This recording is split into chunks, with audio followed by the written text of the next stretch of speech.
Hi, good evening. Welcome to my daily live session on various topics from my toolkit for execution excellence.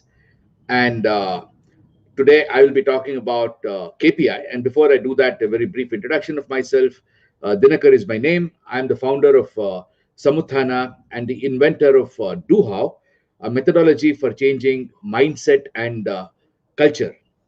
So, with that very brief introduction, I invite you to visit our website, dinakarmurthy.com, and then register yourself for the webinar on web workshop on 28th of February at 11 o'clock on the customer excellence, customer orientation, or customer delight, customer experience, customer engagement, everything to do with how do you change the mindset and culture towards customer orientation, customer excellence, and create a service mindset. And that's what this web workshop is all about. That's on 28th of February. Please do register and see you there.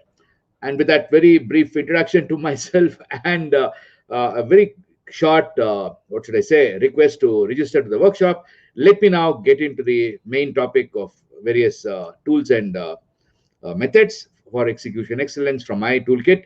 And let me start straight away with a recap of what I spoke yesterday. Yesterday, my topic was on planning.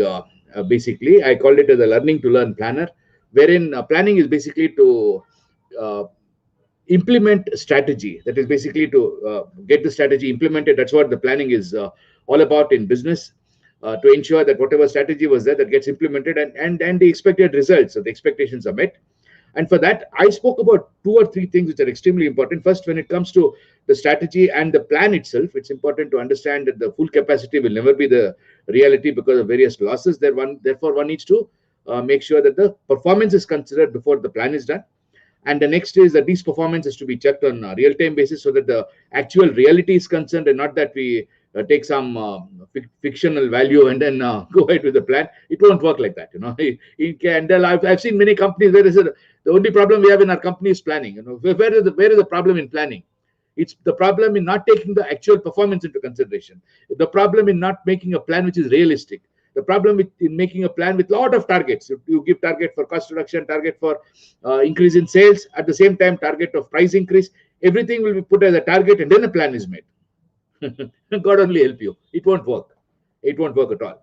So it's important the plan has to be realistic. That's the next topic. And then there are some leaders who say that, look, we have to always give a stretch goal. In fact, I have one customer with whom we were talking on Monday, that is day before yesterday, and he plans his turnover revenue target and gives a stretch goal. Very good, excellent. A stretch goal, nobody knows, it's a secret goal, which is 20% more than what he can achieve. And based on this, mind you, inventory is planned. Based on this, the entire cash flow is planned. At the end of the month, the expenses are already there, going up, shooting up, whereas the revenue doesn't come in because the revenue is not possible. And then you say that, oh, where is the problem now? Cash flow is not there. So we run into a huge problem. So planning on a realistic basis is the biggest wisdom, the biggest, what should I say, learning which I had in my life. And that's what I shared yesterday. That is the first thing. And the second thing is, it is also equally important to continuously keep reporting. Only if you report would you be in a position to get the real performance. Otherwise, it's only a gut feel, and that's not going to really work in any plan. And also, I spoke very clearly about the rolling plan, which is equally important. I spent a little more time today explaining about planning, because that is the, what should I say, foundation in terms of mindset for today's topic, which is KPIs, key performance indicators. So, what is this KPI all about? Key performance indicators. Once it's very clear, there are a lot of books which say that it should be objective, optimization should be possible, then it should really lead to success, and it should basically represent strategy, and it should really have some kind of an evaluation which is possible, and it should really measure performance. Okay, oh, a lot of things. Key performance indicator. It is a very, very interesting terminology. In industry, it's called as KPI, and some mostly American companies call it as metrics, measurement metrics, or KPI, whichever you call it as. KPI is key performance indicator, or measurement metric, or just a metric. And this is the terminology which is used in the industry. So what is this all about? Let me talk about that. I'm not going to be explaining what a key performance indicator is. I'll talk about some of the key success factors to make sure that this really works. The first and the foremost success factor is to have absolute clarity where the data for the key performance indicator is coming from, and what kind of calculation will be done to really compute this key performance indicator or the metric. For example, one could be calculating average. So are you calculating the average of averages? Or are you calculating average based on the max values? Are you calculating average based on the weekly average? Or is it the day average converted into week average, average of averages?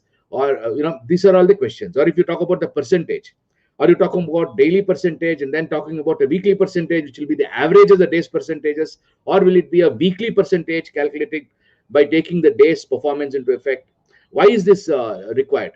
Because KPIs have to be always aggregated. Otherwise, you can't really work at the lowermost level. When you are trying to deploy a target in companies, there is what is called as a KPI tree. I'll talk about that on a different day. KPI tree is something which connects the top goal to the lowermost bottom goal, which is a driver metric. Driver metric is something which can be called as also the driver KPI. Example, I think I've spoken about that in some of the earlier sessions, live sessions. So let's say sales is the top level KPI, and the driver metric is how many cold calls did you do, how many follow-ups did you do. That is the cold call. That is the driver metric.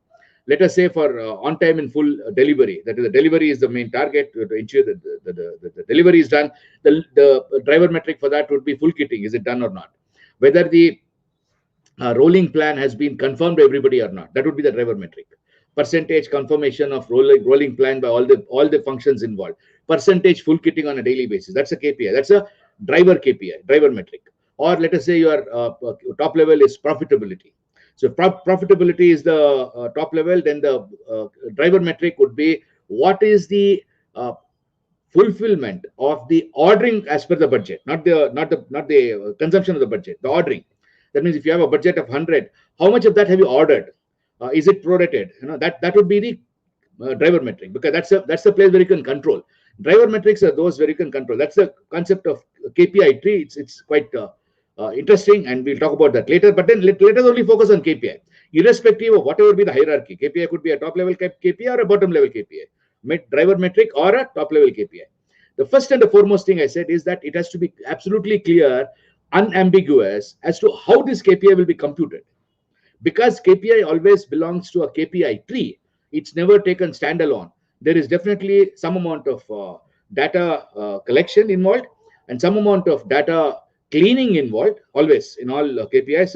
Most of the what should I say, ambitious engineers, ambitious executives always take out the outliers.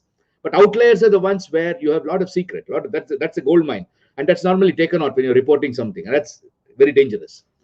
So those guidelines have to be defined first. What do you mean by the KPI? That is the first and the foremost thing. So that KPI from plant A and plant B, KPI from unit A and unit B, KPI from location 1 and location 2 can be compared. Otherwise, you're always comparing apples to oranges. That is the second aspect of the KPI. Whenever any comparison is done, it's absolutely mandatory that you only compare oranges to oranges. Never try comparing numbers just like that, and after that say that, okay, that's the way it is. I remember in the assessments, it's quite interesting. I keep doing business excellence assessments. And during this assessment, let us imagine I go to a company in the COVID year, last year, pandemic year, where the entire industry was down. And when the industry was down, and this guy had a ambition of achieving, let us say, 1,000 crore turnover, but his turnover was only maybe 300 crores. Because of the pandemic and everything got shut down. Now, at that point, then I can always say that, look, your benchmark is 1,200 crores. Absolute, what is the word for that? It's absolute crap. Because 1,000 crores was planned in a situation where there wouldn't be any COVID pandemic. Therefore, 1,000 crores could be compared to a benchmark of 1,200 crores, 1,500 crores, which possibly was the turnover of a competitor, which was taken as a benchmark, a public company which is available in the public domain. So we took that as a benchmark. And later during the year, when the COVID pandemic hit us, the turnover dropped. So therefore, there is absolutely no point in keep on continuing to work with that benchmark of 1,200 or 1,500 crores. You need to correct that too. Therefore, any comparison to be done, that is the second wisdom which I have learned in the KPI business, is to ensure that it is like to like comparable. Like to like means oranges to oranges, apples to apples, bananas to bananas. You cannot compare a normal banana with a yelaki banana, or you cannot compare a normal Kashmir apple with a wood apple. They are different. They're different, absolutely different. You cannot compare For example, the big onions with small onions, they're different. So it has to be like to like. Only then will the KPI make sense. That is the second wisdom which I have learned. The first one was that the KPI has to have a standard, very clearly defined. And the third one, which is extremely important, is to be focusing on the right clock speed. I don't know whether many of you must have heard of quantum world, wherein quantum world says that if you observe the quantum particles, observe means you are looking at it. If you are trying to measure something, then automatically the particles' behavior changes. Have you heard of that? And that's what happens in industry when the KPI is being measured. If you don't measure, then it goes smoothly. Once you start measuring, the behavior changes. And that's a very interesting quantum theory which can be replicated and directly transferred onto companies. I'll take another 2 minutes because this is something which is very, very interesting for me.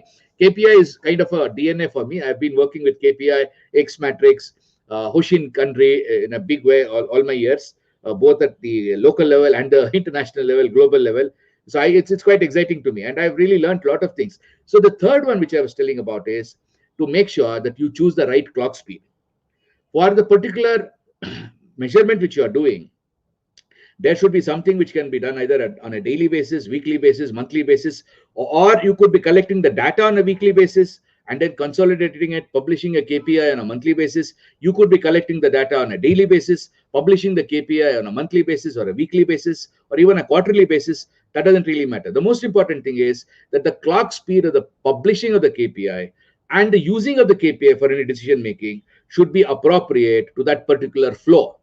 Let us say you're talking about the flow of a top-down flow, like I explained the other day in my business chakras, the top-down flow where we're talking about giving directives.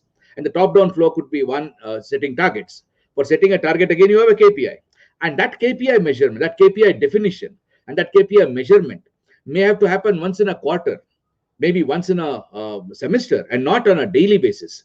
Whereas you have got the sales to be done, and that sales, how many leads you are generating may have to be done on a daily basis. So the clock speed depends directly on the flow of that particular KPI which you are measuring. So that's something which is very important to be kept in mind. So top three, what should I say?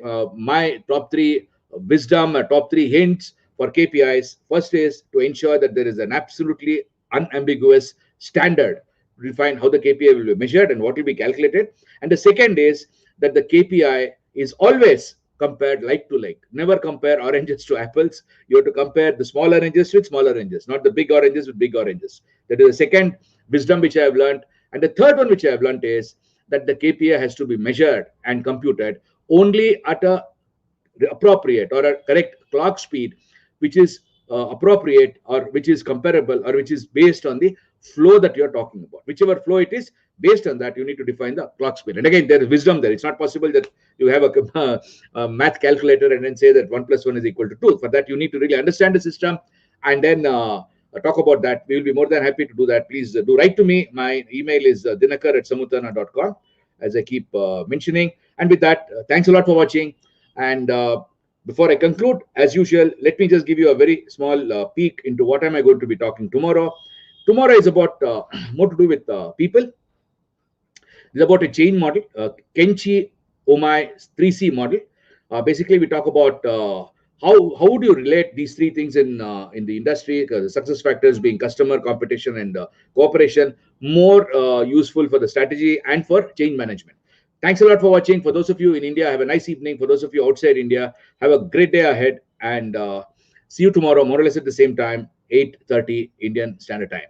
Thanks a lot and goodbye.